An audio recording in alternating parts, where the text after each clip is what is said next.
Lamentations, Ezekiel, Daniel, Hosea, Amos, Joel, Amos, Obadiah, Jonah, Micah, Nahum, Habakkuk, Zephaniah, Haggai, Zechariah, Malachi. Okay, sige nga, ulitin natin. Walang tihin-tihin sa Bible. Okay, go.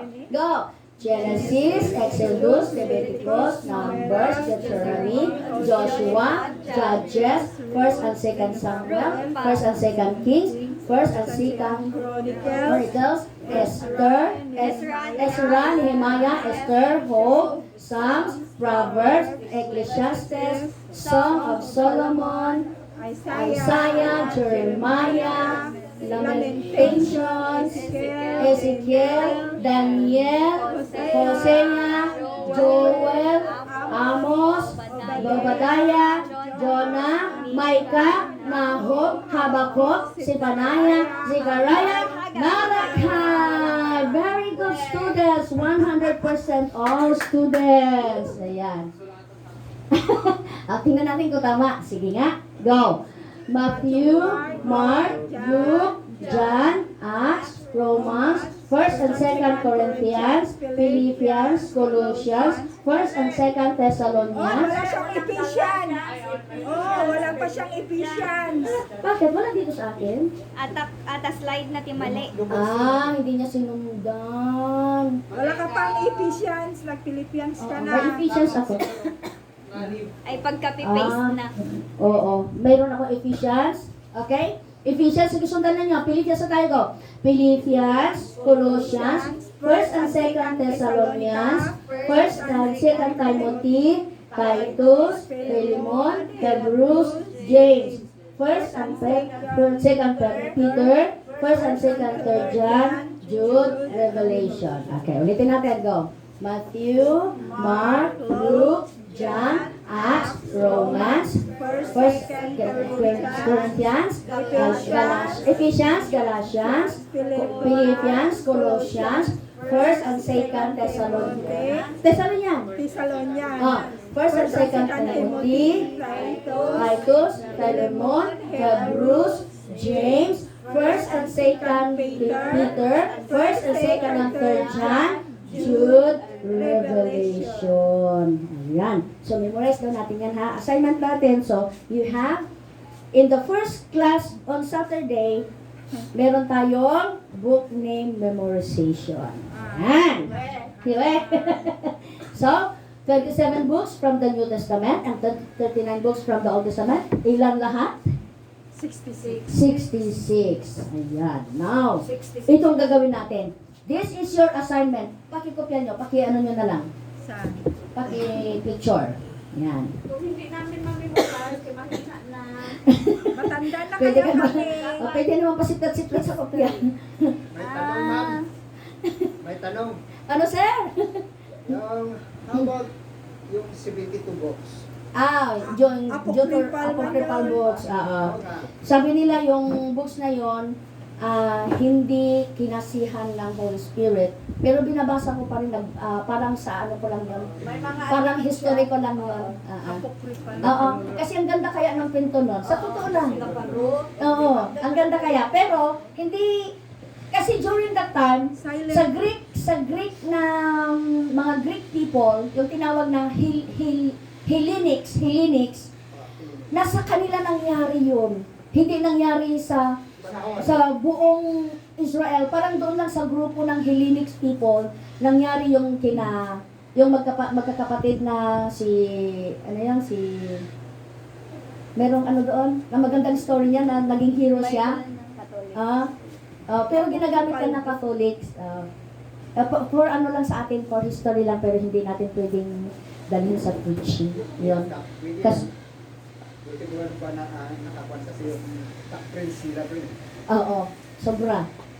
Na hindi ka paniwala na nangyari.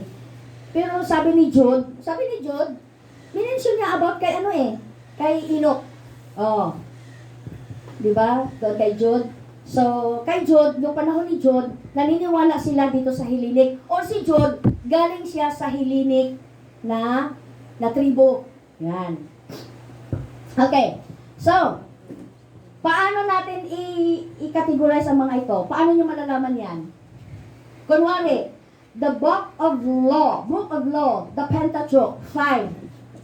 Genesis, Exodus, Leviticus, Numbers, Deuteronomy. Susulat niyo yan ha. The law, the book of the law or the Pentateuch. So the first 5 books. Yan. Now, history. Anong history dyan? Numbers. Ay, Genesis, Exodus, Numbers. Joshua. Joshua, Judges. Ay, hindi siya. Yeah. Poet. Yeah. History. Pasunod yan, pasunod yan. Ah, Pasunod yan. First and second Hindi siya Samuel. poet. Oh, first and second Samuel, history yan. Chronicles. First and second Chronicles. First and So, second yung 12. Chronicles. Yung 12 na books na susunod. Yan, isulat niyo yan. Next is poetry. Ano na yung mga poetry? Si ang poetry ay Psalms, Proverbs, Song of Songs, mga poetry yan, Lamentations, yan. Ilan daw? Song of Solomon. 5 daw. 5. Ah. 1, 2, 3, 4, 5. At ang prophetic books ay yung mga books na ng mga prophets. Yan na, so 17. Kaya nyo na? Madali lang, di ba? Ganon din sa New Testament. For Gospel, Matthew, Mark, Luke, John, kasunod. Ang history is, yung history ng church ay nasa Acts na. Yung nangyari sa Matthew, Mark, Luke, and John, naging history na, inisa na lang dyan sa Acts. Yan. So, ganon din ang letters. No? Maraming letters. Tapos, isang prophetic book. Ano yung prophetic book dyan? Revelation. Oh, ang daling assignment ha. Tingnan natin ha. Pero yung memorization, sisingilin ko talaga yon. Ayan. Okay. So, ang Biblia ay isang pinagsama-sama 66 books ng mga libro o aklat. Liham na sabi na gano'n na sila daw yung mga tagapagsalin ng Old Testament at pinasyahan sila ng Banal na Espiritu Santo. So, may nagtanong sa akin. Ganitong tanong niya. Pastora, paano kung nagkamali ng isang litra ang pagkopya? Kasi sabi natin, isinalin-salin ng pagkopya, di ba? Kinopya ng henerasyon na ito, isinalin niya sa kanyang henerasyon, at kinopya na naman. So, ang tinanong niya sa akin, paano kung may isang litra nagkamali?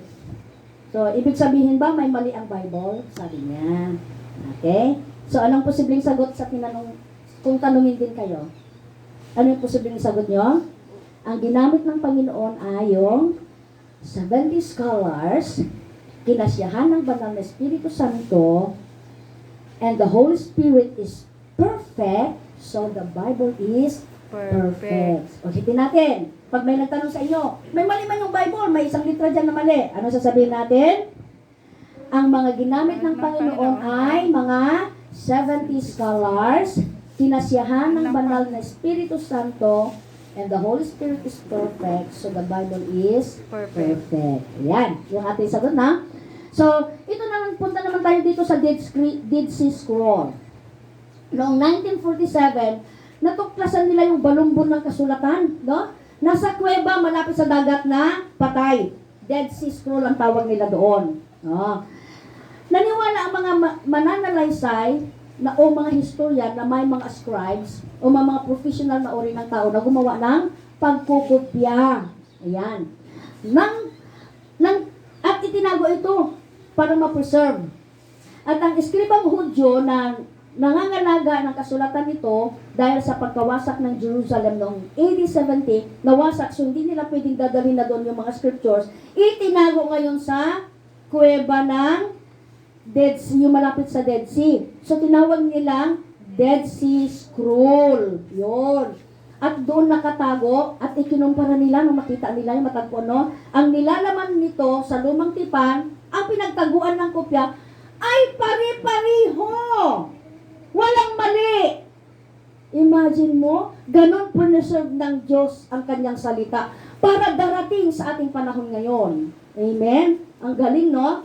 So, the Dead Sea Scroll ay patunay na wasto ang laman ng lumang tipan at nagbibigay ito sa atin ng ganap na pagtitiwala. So, magtiwala tayo na tama ang pag-interpret ng Bible. Huwag kayong maniwala sa nasasabi na mali. Yan, baka may isang literal dyan na mali. Hindi yung tama, no? At kinumpirma ito ni Jesus, no? Kinasiyahan ng Diyos ang 39 books na ito. At ang mga professional na uri ng tao sa pagkukopya, kinonfirm ito ni Jesus na kinasiyahan nito yung 39 books. So let's go to the New Testament canonization. Okay. Ang composition naman ng Bagong Testament, New Testament o Bagong Tipan. Ang pinagkasunduan ng konseho sa Carthage noong AD 397 at AD. Ano ang ibig sabihin ng AD? After death. No. Hindi. Anno Domini. Ibig sabihin, sa Sa pagkasilang na ni Kristo. Kasi yung BC, before si Before Christ, wala pa si Christ noon. Ito AD, Anno Domino, mula nung pagsilang na ni Jesus. So, 397. Okay? So, the year of the Lord sa taon ng Panginoon. Ayan. Anong nangyari sa pagkasya nila? Hiningahan ng Diyos. So, yung sinasabing God's breath. At kapantay ng lubang tipan na kumpleto ang 27 books at formal na kinanonize at kinonfirm o kinilala sa konsiho noong AD 397. So, ang mga sipi daw o mga kopya mula sa ama ng unang iglesia ay ipinahintulot niya ang pagbuo ng lumang tipan at New Testament na gaya ng hawak natin ngayon. So, yung hawak natin na yun na yung kabuuan ng ginawa nila. At mga pareho na mga sinulat ng mga apostol at mga manunulat ng New Testament more than 2,000 years ago. So, this is the background kung paano nabuo ang Bible. May idea na kayo? Okay na? Pwede nyo lang sagutin sila? Summary. I-summarize nyo na? No? Pinitsura nyo naman, no? So, patingin-tingin naman kayo, magtanong, ganun-ganun na lang yun. Sabi dito, nung AD Domini, di ba? Ano Domini? Yes, pwede tayo mag-question na para madagdagan natin kaalaman. Baka may nakalimutan ako. So yung mga may Facebook dyan, sabi ng mga isang relihiyon na kumikilala na umaangkin, na sila daw ang pinanggalingan ng Biblia. Wow! Diba? Palakpakan natin sila. Katoliko. Kinonfirm ba ng Holy Spirit yun? Kinonfirm ba ni Jesus yun? Sila daw ang pinanggalingan ng Biblia. Sa totoo lang, kahit yung praise and worship natin, sila daw ang nagmamayari niyan kay Darlene Shea, kay Don Moen. Sila daw nagmamayari niyan. Oo. Wala tayong magagawa dyan. Yan ang ano sa kanila. Inangkin na nila. Another question. At isang malaking kahangalaan. Question lang po, sir. Hindi, in addition to his statement, Kasi alam na natin kung saan nanggaling, kanino nag-umpisa ang Bible, no? Sa kinasiyahan ng Holy Spirit. Okay? Nagkatugma-tugma lahat ng mga collections. Kinulit ng mga eskriba, binatay ng eskriba, at nagkatugma-tugma lahat. OMG, meron na tayong bisita.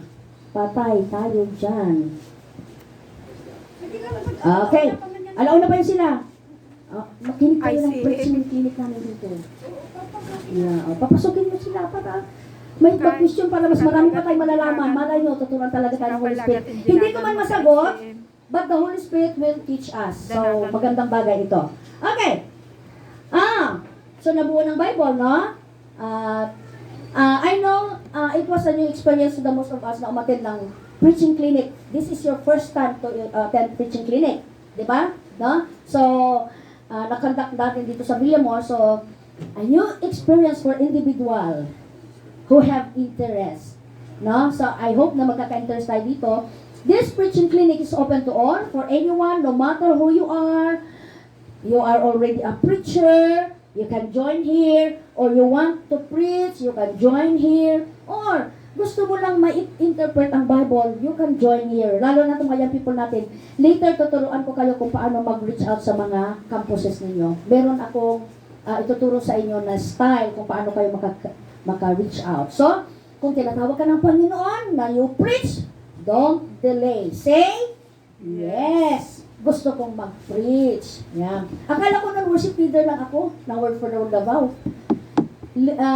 Little did I know na makakapag-asawa ko ng missionary na aakyat sa bundok tralala. Yan. So, kahit itlog ng nanilaga, hindi ko mabili. Nung dalaga ako, pizza pie ang aking merienda. Noong nakapag-asawa ko ng missionary, hindi na ako nakatikim ng Greenwich. kasi umaakyat na kami sa mundo. Let me know.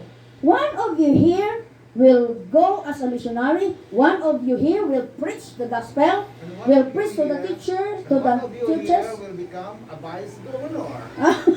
Vice Governor, ako yun. Ako yun. Okay, so, I hope na mag-spark yung interest natin, no? No? O hindi pa man ka ready mag-preach, okay lang. Just learn how to interpret your Bible. So, hindi nyo naabutan kung paano i-interpret ang John 3:16. Magpaturo na lang kayo kung sino ang willing magturo sa inyo. Magkuha kayo ng second teacher niyo. Yan si Teacher Jelly Rose. Teacher Jovi. Yan, pwede kayo magpaturo. So, importante, kailangan niyong may mga Bible studies kayo, attend kayo ng mga Bible studies, magkuro-kuro kayo ano yung Bible. Imbitahan niyo yung pamilya ninyo sa pagbasa niyo ng Bible. So, the preaching clinic requires time, dedication. So, as we start our learning basic, knowledge on mga preaching, so the next few weeks, ituloy-tuloy natin ito hanggang andito pa kami sa Villamor. September 4, we'll be going back to Cagayan de Oro na. So, how to conduct a good sermon? So, each individual will be taught paano mag-conduct ng isang magandang sermon. And may practice teaching tayo. Okay? And I want to tell you this, that one of the most important pieces of information in regards to preaching is the status of the heart. Yan. Huwag tayong mag-preach na meron kang kinakainisan. No. Deal with your heart first. Because when you preach, the status of the heart is the most important. Yan. Kasi ang Word of God ay hindi patama. Na? Dahil ayaw mo yung tao, patatamaan mo siya. No. Huwag natin gamitin yun kasi meron tayong pulpit ethics. So you cannot preach the Word of God if our heart is not set on God. What happened to my microphone? Hello? Hello? One cannot preach. Ulitin ko. It is critical that the heart of a preacher carries the right motives, practically feeds off God's Word, and has a positive attitude. Itong sasabihin ko sa inyo, no? One cannot preach the Word of God if their heart is not set on God and His message. And one of the things I cannot believe to be the heart of the mission is to aid all people in any way what is preaching clinic achieve. So it is true that a great privilege and opportunity para sa mga babae, mga lalaki, young men, young women ay makalearn tayo paano i-proclaim ang message ni Lord. Kasi darating ang araw, hindi ba yung tatanungin ni Lord na, hoy, magkano na kikay? Sasabihin ni Lord, pag-arap mo kay Lord, Lord, andito na ako. Oy, kikay, magkano nung naipon mo sa bangko? Hindi yun ang tatanungin. Oy, Jamila, ilang bang foundation ang nagawa mo sa tao? Hindi yun. Hindi yun ang tatanungin. No? Ilan bang napakain mong needy? Ilan bang gutom na tao na hindi yun ang tatanungin? Ilang kaluluwa? Naku po, paano pag yan ang tinanong sa atin? Meron na ba kayong kaluluwa na naiangkla sa Panginoon? Meron na? Napakalungkot. Ibig mo sabihin, pastor lang ang dapat mag-angkla ng kaluluwa? No, lahat tayo. Kaya sabi ni Lord kahapon, Emmanuel, sabi ni Lord doon sa inyo niya, ipa-receive mo sila. Ano, Lord? Ipa-receive mo sila. As in, yung prayer for sinners prayer? Oo. Talaga, Lord? Yung ipasulat namin yung pangalan nila sa heaven? Bakit ipinagawa ni Lord kahapon yung doon sa yung igan niya? Yun ang pinagawa sa akin ni Lord. Kaya pinag-pray ko kayo, pinatanggap ko kayo kay Jesus. Kaya baka nag-church na tayo doon, hindi pa pala tayo tumanggap, nag-church lang tayo. Na hindi natin natanggap si Jesus. Na hindi natin nasabi na, Lord, isulat mo ang ating pangalan sa libro ng buhay at tinatanggap kita na aking Diyos, no? At tagapagligtas. Kailangan mong lalabas yun sa mouth mo. Kaya ang gagawin niyo sa mga campus ministry niyo, patanggapin niyo yung mga friend niyo. Pag napatanggap niyo sila at nagbagong buhay niya, Kikay, ilang kaluluwang nadala mo? 3 lang po, Panginoon. Okay na yun, palakpakan. Millions of angels will Be happy sa isang kaluluwa na naayangkan natin sa Panginoon. So, challenge ito sa inyo. Gusto niyo magpatuloy? Gusto niyo mag-preach? Gusto niyo mag-share ng gospel sa classroom niyo? Go tayo. Okay? So, dito tayo tuturuan. Now, how to handle, a preaching clinic is a series of short, yan. Basahin natin. Go. What is preaching clinic? Preaching clinic is a series of short courses that supports the preparation of individuals and Christian leaders to excellence in the preaching ministry. Ayan. So, how to handle the preaching moment?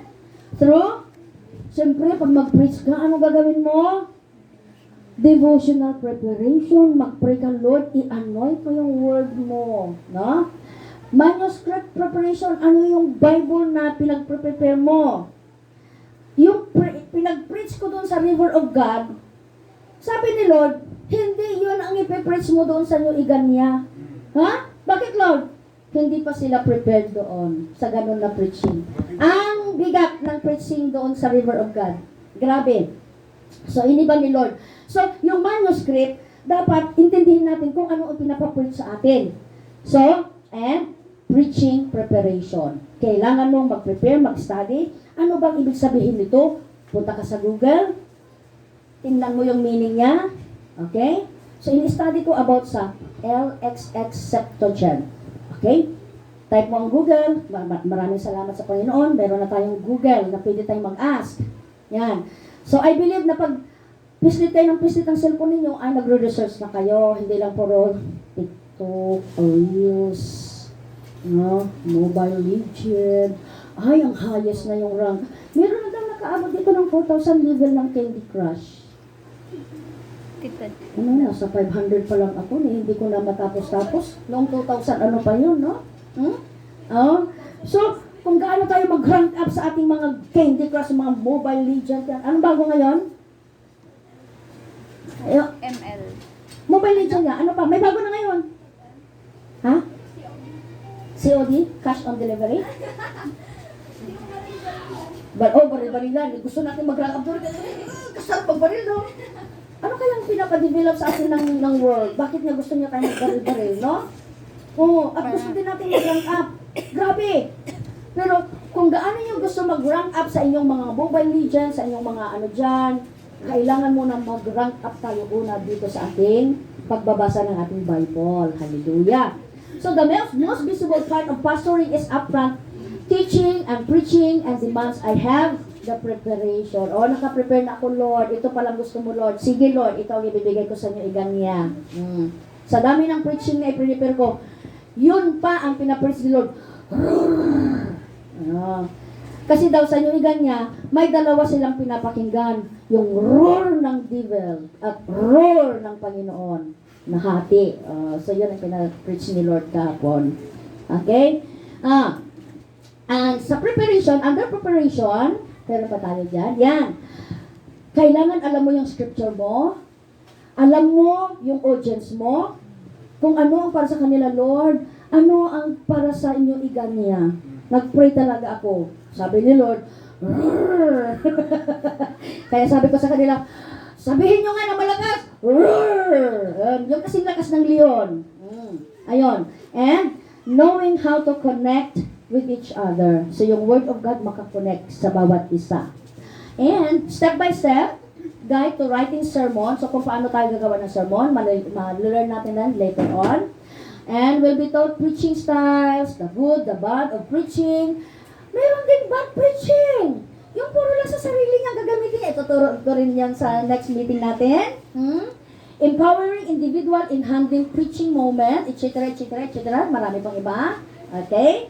And in increasingly intellectual world, itong world natin ngayon ay andyan ang merienda natin. Yay! Pwede na bang mag-merienda?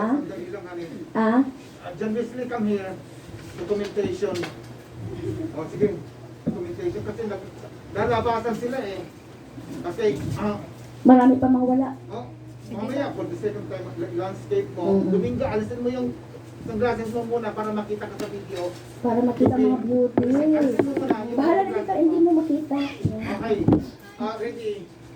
Ready. Documentation. Nag-aalisan sila sa kuan eh. Okay. Okay? So, itong world natin ngayon, napaka-intellectual na ng mga tao ngayon. No? Napakarami. Itong mga Gen Z, kayo lahat mga Gen Z. Yan, mga Gen Z kayo. Itong Alpha Generation, yung mas mababa sa inyo, yung may papanganak sa hanggang year 2025, mga Alpha Generation yan, kahit hindi mo na rin sila tuturuan, magiging marunong na yan sila. Kasi sabi ng Bible, knowledge, ano ba yung sabi ng Bible? Knowledge will, ano daw, mag-release daw ang knowledge. Kaya, yan sila mga Alpha Generation na yan sila. Ito, si... Kele? Ay, ang... Si Jaira, yan. Si Kylie, mga Alpha Generation na yan. At saka si Ani, Pretty. millennial. Millennial. Lima yan ha, limang generation. Limang generation, silent generation or traditional generation. Yun sila yung mga lumaban, mga veterans lumaban sa World War II. Uncle Franklin. Si Uncle Franklin, silent generation na yan sila. Siya Sila na. nila Inang. Siya na. Gen X tayo, Gen X. Next is baby boomers, sila ante. Si Emmanuel, baby boomers. Sila ante Inga, si ante ano. Mga baby boomers yan. Si Pastor. Senior ka na, Pastor? Hindi pa. So, Gen X ka. Gen X ka. So, tayo, sunod sa baby boomers. Bakit baby boomers? Sinawag silang baby boomers? Kasi, pag uwian na ng mga sundalo, nanganak na yung mga misis nila. Kaya daw, nag-boom ang birth.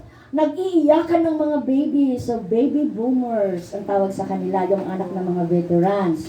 And then, Gen X, tayo na yon. Tayo na yon, si Pastor Jesse, si Jovi, si Tina, si Edna, ako. Next is Millennial. Yan si magiging kapitan natin. Year 2000. Basta kilala ko siya sa inyo, ha? So, millennial yan sila. Ang ginagamit na ngayon ni Lord na tumatayo ay mga millennials. Ang aming mayor, vice mayor sa Makati, ang aming kapitan, puro millennial. Mga babae ang gaganda, mas maganda pa kaysa artista. Si Abi Binay, mayor namin. Si Lagdameo, ang aming vice mayor. Oh, millennial. Ang aming mayor, popcorn. Ang tawag namin sa kanya, millennial. Ang ating mayor pati niya, millennial. So ngayon na panahon, napansin ko na millennials na ang pinapatayo ni Lord. Yes. Sila na ang pinapatayo. So after millennials ay Gen Z. Generation Z. Kayo na yon. Yan. So, alagaan niyo yung Ano yung meaning ng mga Generation Gen Z. Z? Kasi kayo ang dinidevelop ng world ni Satanas para maging high-tech. At may sasabihin ako mamaya ba sa technology kung bakit nagiging masama ang panahon dahil kayo ang i-develop niya, mga Generation Z. No? Kayo yung gagamitin niya sa technology. Gagamitin niya gagawin niya kayong mga addict sa Cellphone. sa mga gadget, sa mga cellphone. So, bantay kayo. Huwag kayo masyadong, no? Instead na cellphone, rice cooker muna. Bible muna, okay? Tulong muna. Oh. And then, after sa Gen Z, meron tayong, sa Gen Z rin siya, pero Alpha Generation ang tawag sa kanila. Maliliit. Yung may papanganak pa hanggang 2025. O, na-insert lang natin yon, para maintindihan natin ang mga henerasyon natin. Bakit tayo ganito? So, yung Generation X namin, kaming Generation X, kami na yung napaka-responsible na generation.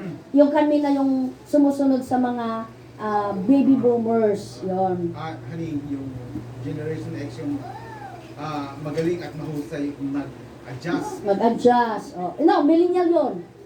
Competitive ang mga millennial at madali silang mag-adjust. Ang millennial, Si Joby. ang mga millennials, hindi, Gen X Gen yan. X. Ang mga millennials ganito. Pag nagtatrabaho sila at pinagalitan ng boss, sorry po, I will do my best next time. Ganun ang millennials. Pag pinapagalitan ang Gen Z, habang pinapagalitan ni bossing, nagtatype na yan, naghahanap na ng bagong trabaho. Naghahanap na siya kay galit din. Kaya pinapagalitan siya ng amo. Pero ang millennial, sorry po, I will do my best next time. Oh, pag pinagalitan na yung Gen Z, habang nagsasalita si Bossing, blah, blah, blah, blah, blah, blah, blah. Research. Oh, naka-research na siya ng applyan niyang ibang trabaho. Wala na ako bukas. Wala na ako bukas dito. Bye! See you! Ganun ang mga Gen Z. So, alagaan ninyo yung ang mga ano ha, Gen Z. Kasi kayo ang titirahin ng mga kaaway. Ang kaaway natin. So, napaka-demanding nito, itong articulate world natin ngayon, na global, gaya ng ating panahon ngayon. So, nag-demand din ng mga articulate na mga preachers. Yung mga magagaling. So, nagdatingan yung napakagaling na mga preachers na sa ating panahon ngayon.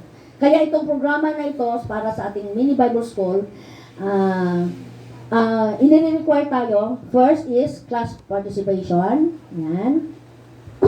So, late na naman kayo, mga Gen Z. Okay? Next time, sa Sabado tayo, huwag kayong magpalit ha. Kasi itutuloy natin ito. Saturday, after lunch tayo, mga 1 o'clock. Kaya mo yun, so, para, ha? Bakit hindi pwede mas maaga? Ng Saturday, sa Kasi morning. preparation namin yan ng Pastor's Practice Day. Pastor's Day namin pagka Sunday. Oh, So, okay. Thank you. kuan- Sige. So, morning tayo ng Saturday. Kaya mo ating or morning lang makapag-adjust ka? Okay. Kahit 9. So, ganito pa rin. 8 to lunch pa rin. Ay, hindi kami magpapa-lunch. Uwi pa rin kayo pag-lunch. Taas Merienda ang lang. kamay, taas ang kamay ng Sabado ng Umaga. Sabado ng umaga. Taas ang kamay, Sabado ng umaga. Yeah, Sabado ng umaga tayo. Yan. Sabado ng umaga. Para matuloy-tuloy natin. No? Okay. So, mag-merienda muna tayo kasi 10:20 na. Mabilis lang na merienda. Okay? Asan yung merienda natin, Pastor? Papaspas habang kumakain, magturo. Oo. Merienda po, Pastora, please. Salamat po sa nag-provide ng ating merienda ngayon. Sana sa Sabado meron din magpo-provide ng merienda. Yay! Salamat, Gohan. Nakapili si